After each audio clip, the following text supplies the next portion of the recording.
Welcome to the 35th episode of our GBO podcast. We have the amazing Rian with us, international author, someone who is a big supporter, not only just in the bodybuilding industry, but also in the global bodybuilding organization. So Rian, first of all, welcome. So glad you're here. Thank you, Matt. It's good to see you. Well, you ready to have a little fun today? I'm ready. Let's go. All right. Well, good. We're going to dig in a little bit. And I think it's important that, number one, not only do we get to know the author, but we also get to know the person.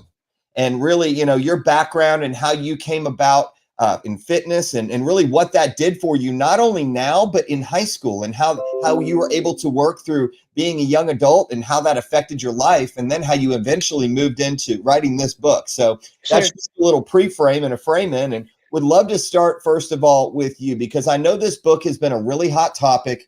A lot of people have been asking where we can find it. We'll get to that here in just a little bit. You'll notice on the bottom of the screen, if you'll see right here, yes, you can check out her website and also get a chance to interact as well. So, Rian, first of all, let's get started with you, if you don't mind. Sure. Would love to know just really how high school was for you and really how your fitness journey started. So can you walk us through that? Sure.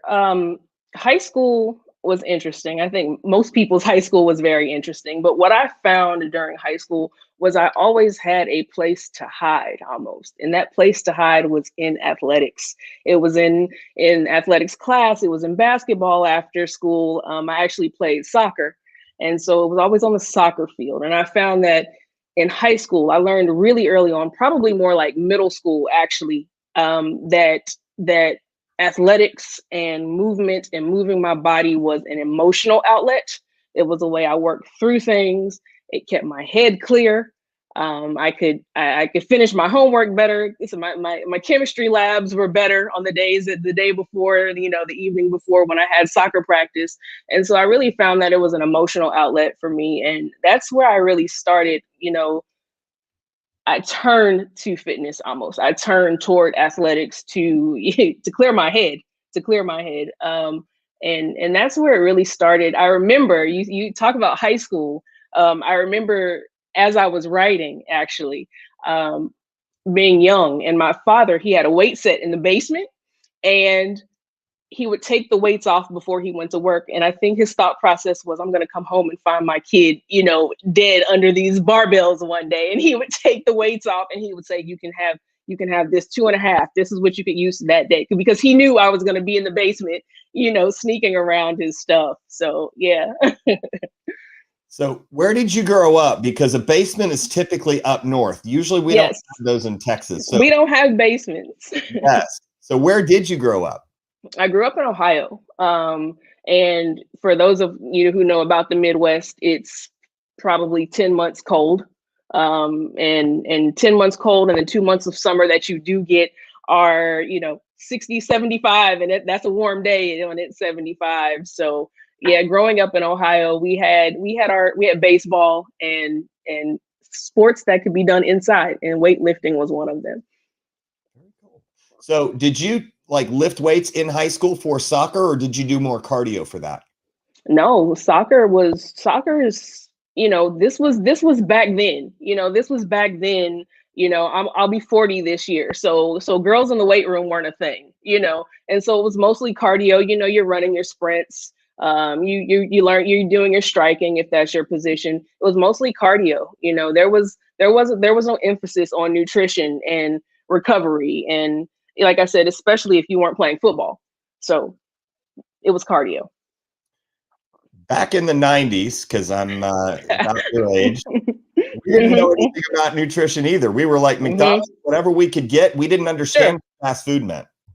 Exactly. It's like a bag of chips and, go to practice and go home and have, some pizza rolls, warm them up. You're on your own, so nutrition wasn't a thing. Neither was weightlifting, to be quite honest. So you graduated, and then did you go to college in the Midwest as well? Because I'm from Illinois, and I know what it's like with cold. So very aware. Yes. When did you get into weightlifting? Was that in kind of the college years, or was that a little afterwards? When I got into weightlifting, so I went to Gallaudet University. Gallaudet is in DC, and DC is also cold. They have a completely different weather pattern. The weather pattern in DC is the Mid Atlantic. Okay, so you could get 52 inches of snow, or it could be 100 degrees. Like, you don't know. And so that's when I started really focusing on weightlifting. One thing, I went to college late, and one thing that I noticed was you could run up and down the soccer field. You could play football. You could play baseball. I threw hammer in college. But there's a difference between throwing hammer and then having a physique. And that's when I started to know the difference. When I started to say, wait a minute, I am admiring physiques. I'm not admiring a sport I didn't think at the time. I said, this is a body type. This is a shape. Those are legs. Like, that's a booty right there. Those are shoulders. How do you get that? And you don't get that running up and down a soccer field. And so that's kind of when that, started to shift for me, when I started to really pick up and see shape on a physique, on a body. So what kept you in weightlifting? Because a lot of people start. We have an audience that sometimes are competitors, general health and wellness. We have a lot of people who ask, hey, I want to compete for the first time, but I don't have the clue. So what got you interested in just moving from the weight room into more of a competitive type atmosphere? Definitely the self-mastery piece. The self-mastery. I could even take that question a little bit further if you want to say, okay, what got me from soccer, from running up and down the soccer field, from rowing. I used to row competitively in DC, to just weightlifting, to competition. And it's like, from weightlifting to competition, there is a significant jump in self-mastery and a significant jump in discipline that needs to happen. From, like we were talking about, I can eat a bag of chips and run up and down the soccer field. Coach won't know I'm on time. To when the alarm goes off, you have to stop and eat. To you have to go to sleep. So definitely that was the transition for me to get into the competitive side, was saying, I would like to take this to another level of mastery of yourself. Can you do this? Can you do what you said you were going to do? That's tricky, because only you know that you've done it or not. And that is what really was intriguing to me. If coach drops your apple or drops your, almonds, those 14 almonds have to go. Only you know if you did it or not. And that's intriguing to me. That's another level of discipline. It's scary almost. I love that. And for those of you who have read the book, 16 Weeks, The Physique's Athlete Guide to a Perfect Prep. This was the birthing and genesis of something. I have to brag on you for a second, Ryan. When you sent me just a little bit to revise and look over, I was blown away at not only the detail, but the accuracy. You nailed everything in here. And I was like absolutely encapsulated, going, I can't wait to turn to the next page, because this is like not only for 101, right? It's for the very beginning of this journey. It's also pros are picking this up. Pros are like, man, I wish I would have had this when I was an amateur, but I'm so glad I have it now, because I'm still learning and it's ever evolving. So we get into the fun question. Sure. Yeah. What's your favorite? And I heard this. I heard a cheat meal. We're going to change that term a little bit. We're going to call it a treat meal. What is your favorite treat meal? Oh man, my favorite treat meal would have to be a slice of pizza. A slice of pizza, just one. Just one. So now I have to ask you a follow-up question. Okay. Big back. Okay. How do you have the discipline to have just one slice of pizza? Because I go for the whole thing and I'm taking down a large in like 5 minutes. So what's the secret? I would say, okay, so the secret is prep versus not prep. Okay. So if you're on prep, of course, it's like, no, nothing. I feel like there's phases, there's phases. There's, if you're from Illinois. Okay. So I'm talking to a Midwest person here. If you're watching football or basketball, okay, it's time to eat the whole pizza. Otherwise, you have to have some discipline, reel it in. I think also, I know for a fact, for me, I can see on my body where food goes. And for me, that is a huge, what's the word? Deterrent? What'd you say? Deterrent? What'd you say? That is a huge deterrent. That's a perfect word. That is a huge deterrent where it's like, oh man, I ate that crust and it's on my right thigh. So that'll stop you. Yes. You Now, know? back to the serious questions, because I Sure, believe sure. that it's fun to have fun. Sure, of course. How long did it take you? Let's just say, when was your first prep? When did you first decide you were going to compete? What was the year? What was the show? 2017 was the decision. The first show was 2019 July. So So you about were in 2 your years. 30s when you decided you Yeah. wanted to compete. Yep. Yep. All right. Yep. I was so I remember sitting back. I typically use my birthday as my new year. So I not January 1st. I use, my new calendar year is November 2nd. And I remember saying to myself, one of these November 2nds a few years ago, I said, by the time I'm 40, I want this, this, and this. And I remember looking at the calendar, you get a little a glimpse ahead of the calendar on the current year. And I said, oh man, that means you better start now. I said, wait a minute, this is long term. This is you've got 3 years, you've got 2 years, you've got 18 months, like you're coming down to something. So you better get started. And then I started to read more information. Remember how you asked about making the shift from the weight room to competition. And I really started to pay attention to things like how long it said it took for women to put on muscle. General rules, not specifics, general rules. Alcohol destroys your gains. And I started paying attention to those little things and picking those things up. And I said, wait a minute, you have to make these changes now if you want to see what you want to see by the time you're 40. And so, yeah, I was 36, I think. This is so good, because what you're saying right now, people don't even understand just that little alcohol bit. People ask, why don't you drink? It's like, well, number one, I don't want to. And number two is I'm training for something. So why take 3 steps back when I'm trying to take 2 steps forward? Mm-hmm, mm-hmm. And, absolutely. Yes. And when your first prep happened, how long was your first prep? Probably 20 weeks, more like 20. And I think it was 20 so that I didn't freak out. Mm-hmm. And so I didn't panic. And my coach knew that she knew she had to be gentle with me to begin with. Now, not so much. Got it. Yeah. So in that 20 weeks, how often did you veer off your meal plan? And it's okay to have a mistake here and there, right? Sure. I remember my first time I tried to compete, I actually fell off the wagon probably 6 or 7 times, and it was such a great setup for my 4th and 5th and 6th competition, knowing exactly I couldn't tell a fib, because the results were going to show when I did my body fat, when I did my weigh-ins, when I did my check-ins. They knew what I did and didn't do. And also, if I didn't tell them the truth, it was actually going to hurt the next 4 weeks, because they didn't know how to adjust the plan. They're going on what I'm telling them and what they're seeing. And that was a huge connection point for me. So during your first prep, how would you say you did on a scale of 1 to 10? 1 to 10, I would say a 7.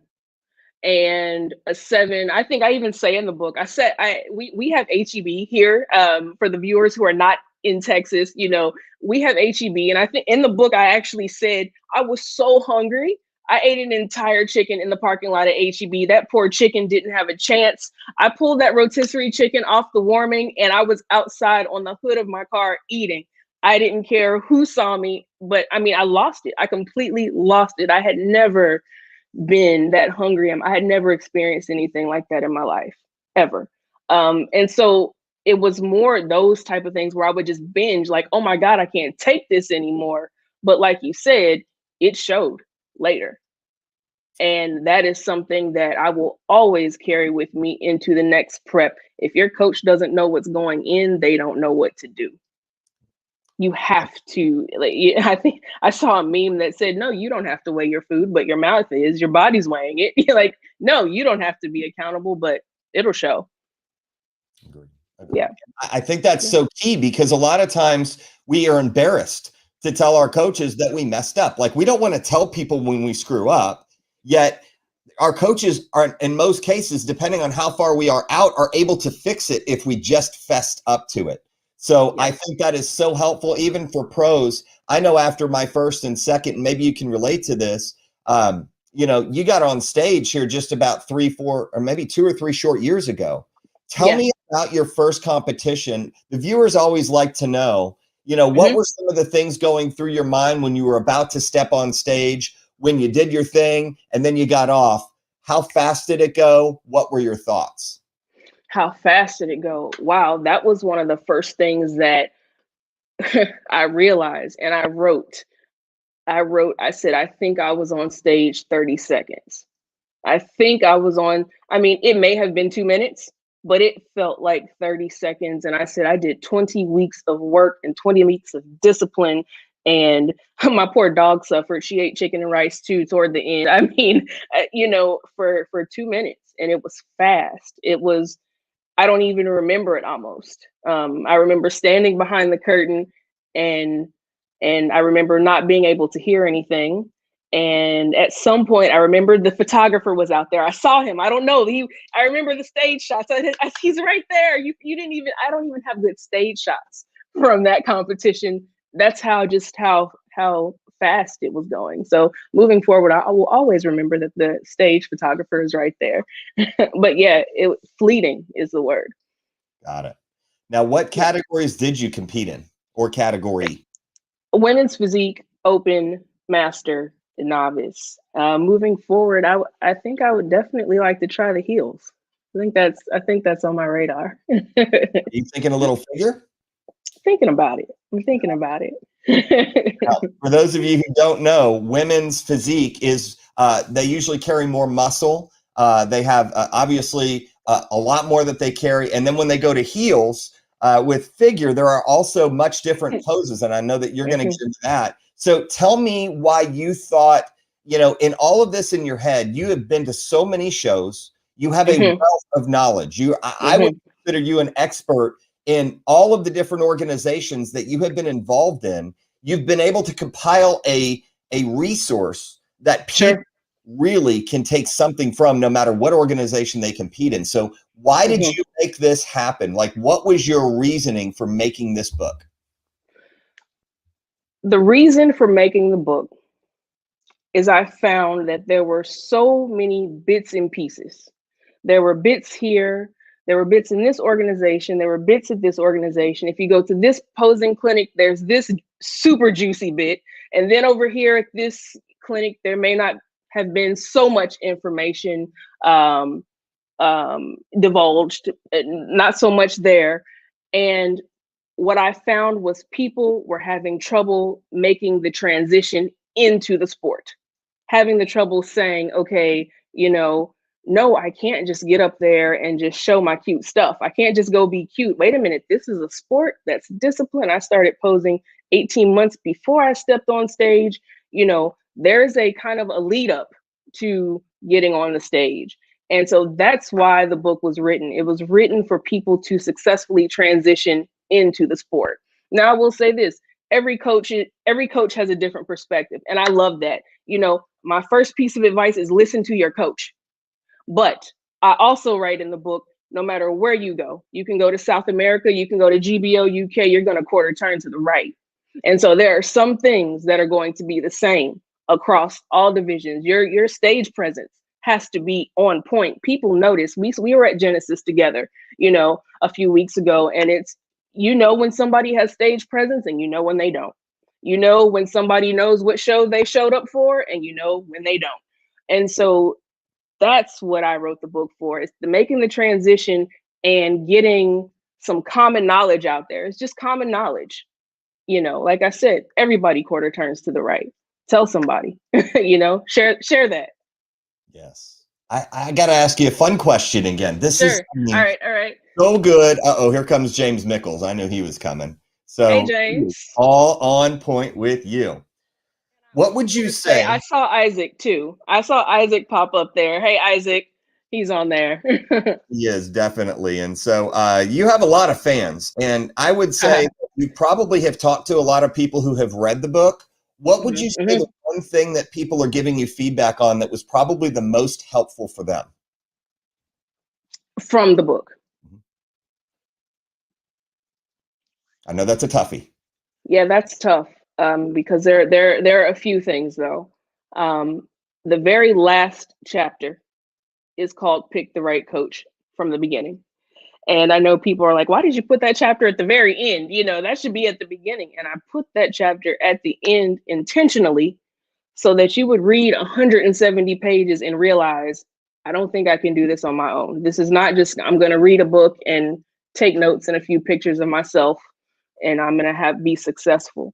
And so the questions to ask a good coach have been some really good feedback I've gotten. Like, thank you for including those questions. Also, know the criteria for your division. That's one of the chapters that you contributed to. I mean, you made that chapter explode. You really did. Thank you for that. But that's another one. Know the criteria for your division. Study the people around you. Study the people in your neighborhood, in your locale. You know, it may be great that you like the 2020 Olympia champion, but she's probably not going to be on stage with you. So know the criteria for the division, for your division, has also been probably the second chapter that people have given me the most positive feedback on. Love it. Well, I think James agrees with you. Know the criteria. As a judge, yeah, like a judge and a competitor, like, yes, of course. He's a head judge, mind you, and he knows his stuff. So let's talk about really kind of, if we could give an overview of the chapters, because I know that there are some people who are actually asking, how can you order it? And of course, if you look at the bottom, thephysiqueathlete.com, that is the website. And I know that you cover everything from like A to Z 101. You talk about even, you know, your suit, your pose, how to get a posing coach, you know, also picking the right coach at the very end.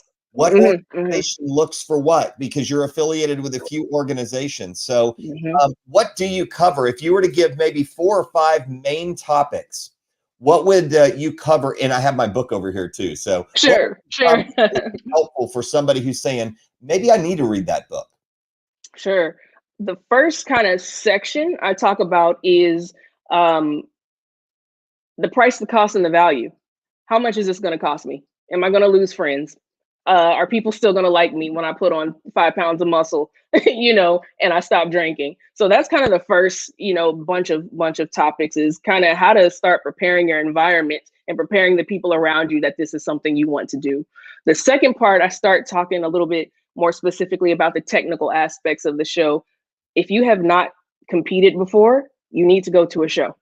You need to go to a show and study what you're doing. Studying, you have to prepare for that. So that's kind of the second bunch of chapters. Go to a show, the stage, should you bring your kids? And then I went a little bit more technical, and it's talking about comparison rounds, mandatory poses, picking the right suit, something that you mentioned, knowing that your tan is going to look different on the day of. Your suit's going to look different once you have tan laid on your body. And then we talk about a few things post after peak week, you know, reversing out, post prep blues, that kind of thing. Sorry, I gave you a lot more than a few chapters. No, that's so true, because what you're nailing right now, Ryan, are exactly the questions that people have. They're like, well, what's involved? How much is it going to cost? Will I get a set of friends? Yes. In reality, you will gain a new set of friends because you go through a rite of passage when you're a competitor. And here's what I'll say. I think we always remember our first show, right? For some reason, the people, it might be the atmosphere or the environment, or it might just be the feeling that you got after you did it. And you could say, yep, I checked it off of my bucket list. And there's that one set of people who does it and says, that's what I just needed. Now I can move on, right? Right. And then there's the other, because we're going to get into this. And I think you're this type too. And you're like, okay, I did it. When can I do it again? I kind of like that. It was kind of cool. I spent some time learning myself, and you're ever evolving. So this coming up for you is not going to be the same as your first one. It is not. Yes. It is not.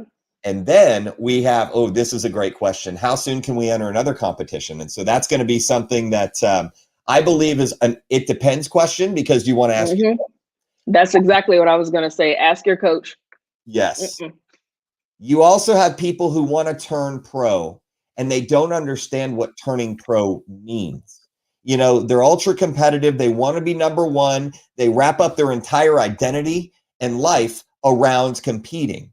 And to a point, I think all three of those are healthy because it's progress forward. And I Sure. think there's a lot of, different hidden agendas there that we might not see because we have blind spots. Would you say you're number one, which I don't think you are? Would you say you're number two? You really do it because you love, just learning, or are you number three where you're going for your pro card and seeing how far you can go and get to the top? I'm number two. I'm number two because I'm learning. I'm number two. I definitely find myself there, but also in the process of learning, you get better and you become skilled. And as you become skilled, you become a master. So I'm not counting number three out, but definitely I sit in number two. I'm a writer. I'm a thinker. My degree is in history, and that's what I do. I love to learn. I love to talk about learning with other people, talk to other athletes. So definitely for me, it's always going to be about the self-mastery aspect. I'm not as concerned with, having an endorsement company pay my mortgage. It's about self-mastery for me. Again, I go back to very simple. Did you eat the apple or didn't you? Did you drop the 14, walnuts or didn't you? For me, that's important. That's important that you know. Yeah. And so Yeah. I would just say, Ryan, to your point, it's funny because when we're backstage, I read athletes a lot when they come off stage to see Yeah. kind of how they're feeling and kind of what they're thinking. Mm-hmm. And I am finding more and more that athletes coming off the stage with a smile on their face and they're Mm-hmm. not criticizing themselves on what they didn't do. They're patting themselves on the back for what they did. You know, Absolutely. they showed up in the moment. And I would just say Mm-hmm. that I think that's about 70% of our organization, maybe even 80 at this point, who show Mm-hmm. up Mm-hmm. happy to be there. And you know Yeah. what? Yeah. If they win, they win. If they take third, they take third. I remember seeing a meme, and you might have seen this, where the kid was in a first place stand, right? And he's Mm-hmm. crying. And the third place, he's got this big smile on his face. And Yeah. he's Yeah. this, I've seen right? that. So winning is not everything to everybody. Now, we all like to win. It Oh makes us yeah, we like to feel win. about ourselves. Yes, Yeah. I do want to touch on that, and I want to dig in. I would like for you, if you're Mm-hmm. okay with doing this, why Mm-hmm. some of the things that you're seeing with GBO, some of the things you really like about this organization, because I know you've seen other organizations out there. Mm-hmm. What really draws you to GBO? What draws me to GBO is the international aspect, the international piece. I had the privilege when I was very young to start traveling at a young age. The first time I left the country, I was 16. And for me to be able to put my background in history and observation and writing what I see and bringing that aspect to the sport. So we have that traveling as a young person, um and then bodybuilding all together. Like this is I don't know where there could be more fun. But GBO, I think they're growing. I like the type. They're bringing all kinds of athletes. I know I've seen some athletes that I thought were in retirement have come out of retirement and have stepped onto the GBO stage. I noticed. I won't drop names, but I saw it myself on Saturday. And so, yeah, growing the international piece of GBO is absolutely fascinating to me. That will probably be my next stop is overseas. I love it. I love Yeah. it. And by the way, you might have seen the announcement yesterday.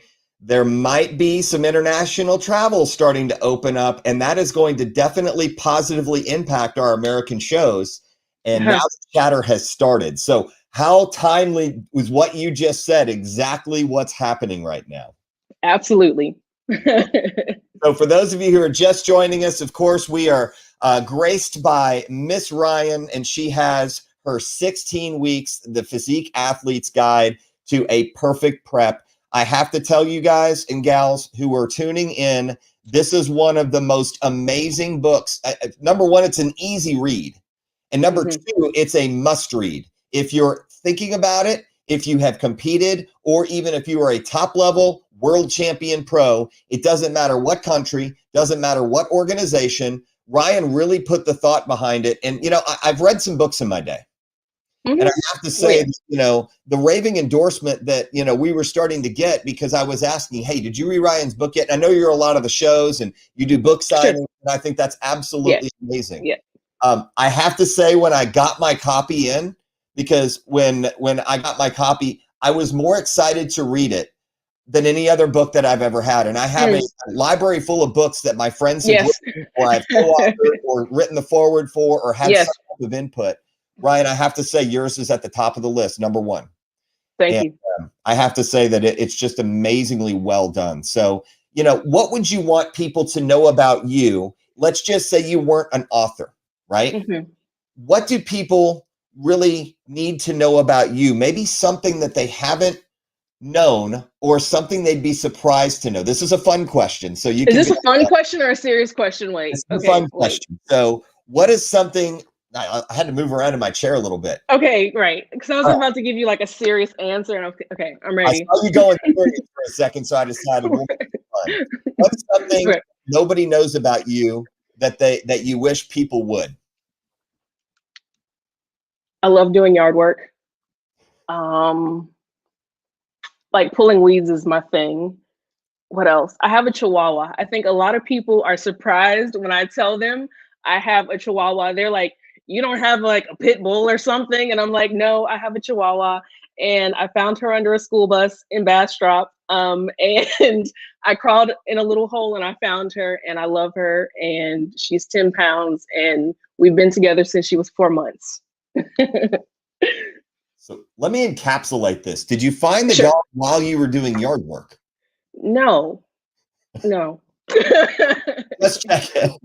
Right. Like I think that would have been perfect. That would have been actually like even more perfect. But no, she would literally, I found her under a school bus. She was hiding in a wheel well. I pulled up early in the morning one morning, and it was like 6:30 in the morning, still dark. And I saw a shadow in a wheel well. And I said, what is that? Like, it's like a raccoon, like it's nocturnal. It's getting day, go away. And I said, that is a little puppy. And she was 4 months when I found her, and she's in the back room somewhere. I'm surprised my kids haven't walked in, or the Chihuahua hasn't walked in yet. I was thinking we might have a pleasant interruption. Things are going well right now. It really is. It really is. I'm like, I haven't heard any barking. I put a sign on the door. It says, do not ring the doorbell, please. The beauty of Zoom, right? Or StreamYard, for that matter. It's wonderful. It's wonderful. It's COVID life, COVID world. I don't know. Well, I don't know what we're going to call it. No, I love it. And here's what I love about this, Ryan. The fact is, Adriana, LaFemme, when she said I'm an autism mom, doing competition to inspire my son and other autism moms, I have to speak to that for a second. I'd love for you to, comment on that. We had a kids fitness competition back in October. It was at the Storm Classic, and we're going to have it again. And what I really enjoyed was I knew that 2 kids were autistic, and they got to compete in the competition and show off their stuff.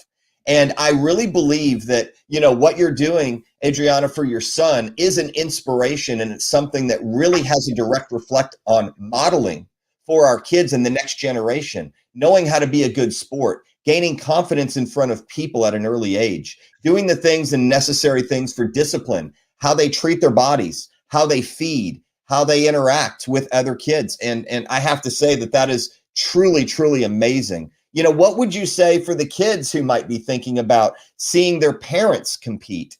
Have you seen that, and have you seen a direct reflection on seeing that at competitions? For example, you see families supporting their moms and their dads who are up on stage. What are your thoughts on starting kids early? Chapter 9, should I bring my kids? I wrote that chapter sitting, watching a family watch their dad on stage. And I said, should I bring my kids? You wonder, I've got a 6-year-old, they're going to run around. They're not going to sit still. I've got an 8-year-old who only wants to watch the screen. Should I bring my kids? I have never seen kids' eyes like this. It's empowering for a child to see a parent on stage with all the lights shining at them, to hear strangers cheering for them. The kids were standing on the chairs, saying, that's my mom, that's my dad, you know, and I'm listening to them and I'm sitting behind them and I'm writing and I'm saying, you have to bring your kids to a show. You have to, so that kids can see, especially if you have children who are, you know, 9, 10, 11, 12, who are able to see how you've changed, who have seen you, you know, who may, it may have been okay for you to go, let's run through KFC, let's grab some food, where it's like, no, we're going home to eat. No, we're weighing our food. No, we need to go to sleep early, who have seen your progression, have seen you change, and then they're able to see that outcome. It's fantastic. It's empowering for a child to see their parent do that.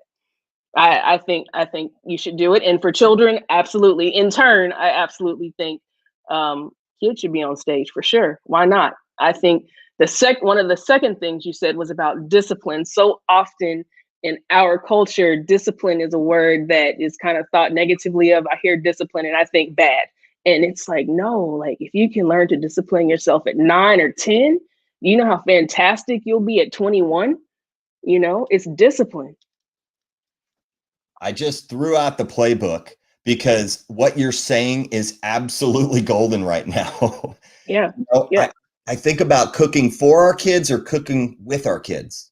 And Yeah. it was interesting because my daughter has competed in the last 2 years and she saw me go through a 5-year stint of competition.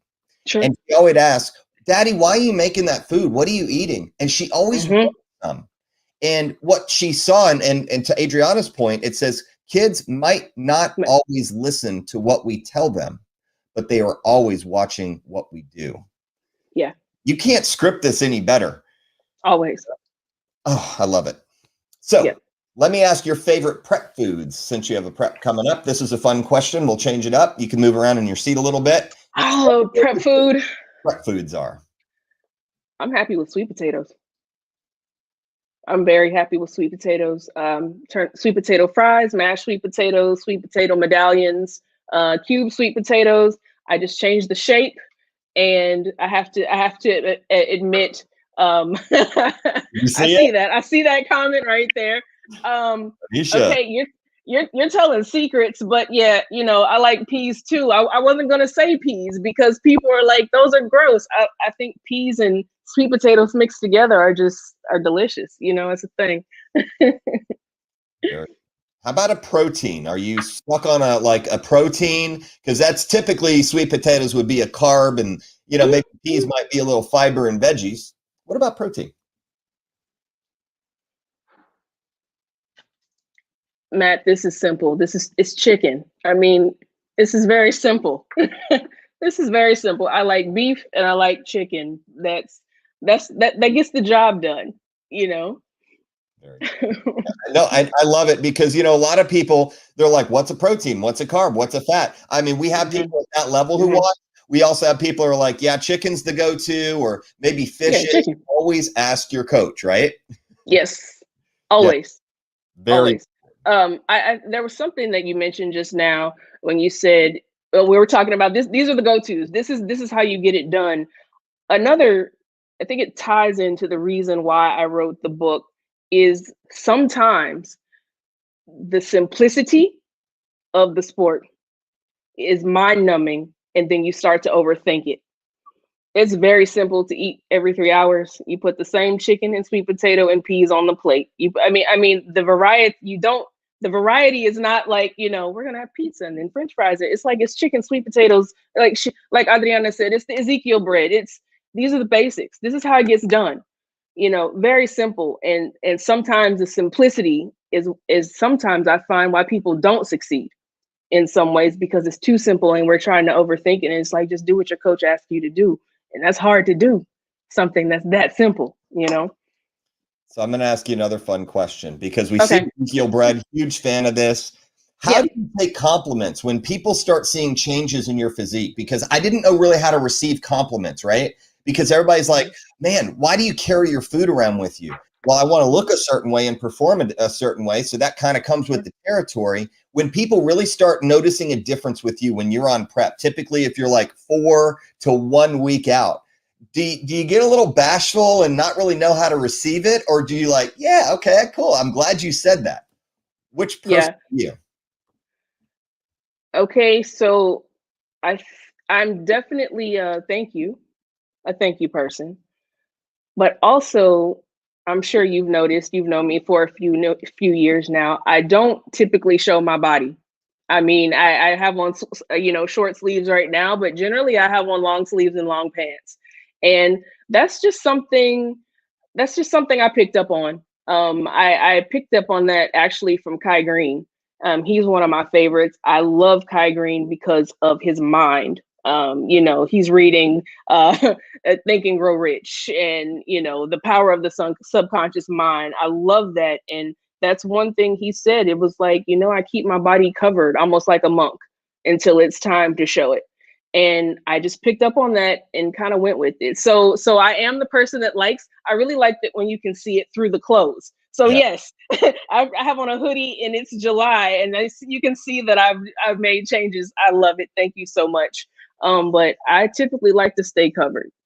I like it. That was a perfect. Yeah. There was no right or wrong answer, by the way. And the reason Okay. is many people who like to post every week or every day about the same shot themselves because they're proud of it. They're excited. Yeah. Yeah. Get kind of taxing because everybody has to see the same picture every day. There's other folks who maybe check in once a week, maybe do a little progress Yeah. here and there. And there's others that just completely, cover up and they wait. It's almost like a big reveal, right? It's like, guys, I'm here. Yeah. This is what I Yeah. wanted to work for. And I think I want to say something about that.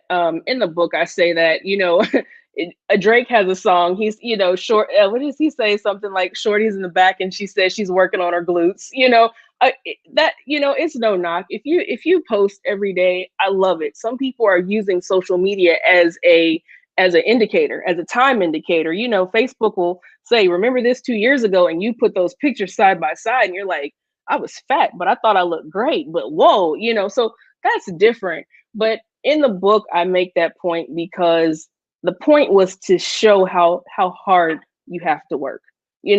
Nobody's singing about my glutes. Nobody's taking pictures of my meal prep. My leggings aren't the cutest, but this is work. And I think that needed to be said, especially for me, especially to fit females that are coming up in the industry, that this takes work. Just because you see somebody in the women's beach body category does not mean she has not worked.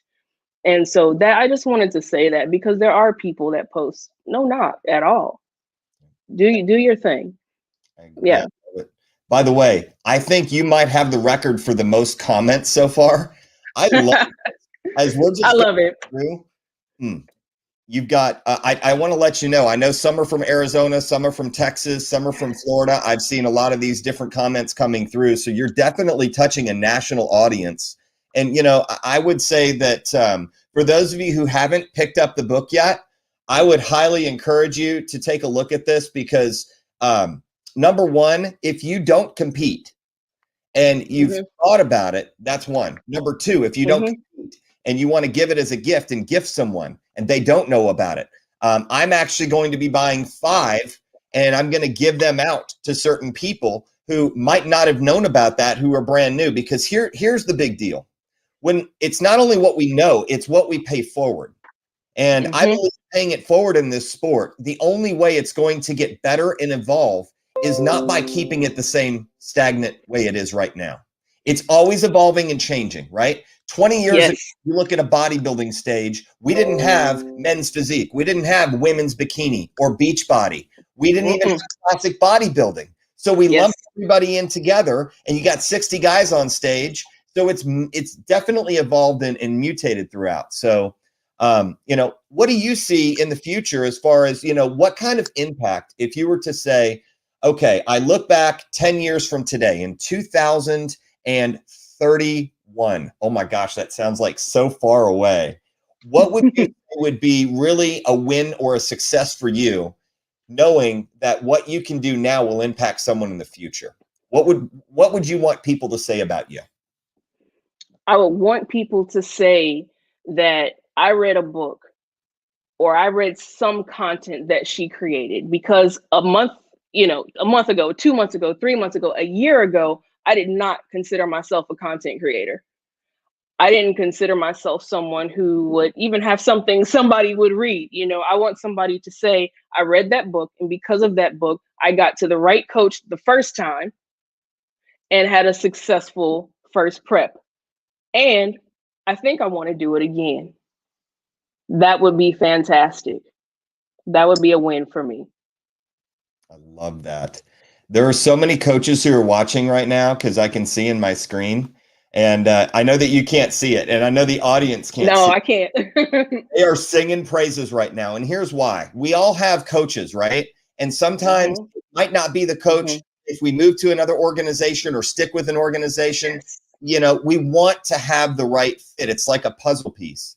Some are online, some are in person. Some give comprehensive training plans and meal plans. Some people are less, some people are more. It's always important. I'm so glad that you said that you saved that last chapter at the very end, because you want to do your homework and you want to kind of interview and feel out, okay, so where do I want to fit in this category and who is the specialist there?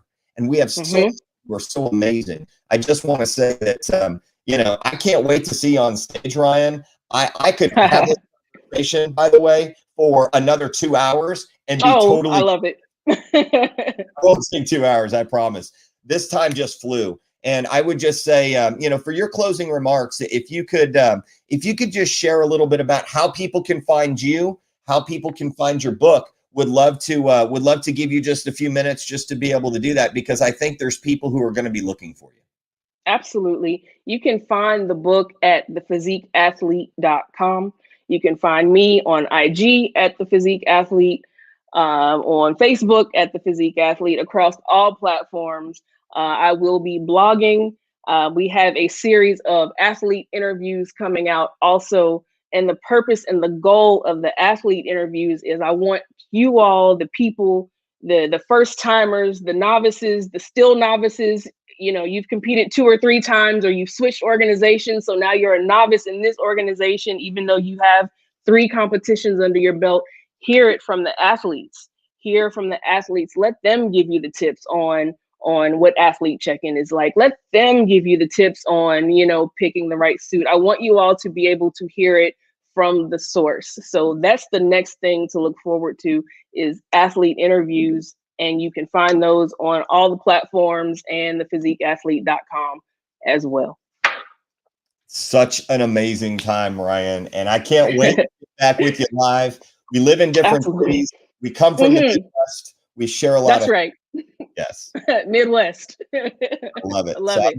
Post the book one more time for those of you. If you want a screenshot, for those of you who are watching on YouTube, or on even Michael Gayton is actually streaming this live too on his platform. So you not only have one platform, not 2, but 3. 6 weeks. Hey, Michael. Yes. He's like, hey, how's it going? So Adriana wants to thank you, Rian, and so glad that you guys were able to tune in, and gals. And I tell you that, we look to have fun, but we also look to bring awareness when we find, golden treasures. This is one of those golden treasures.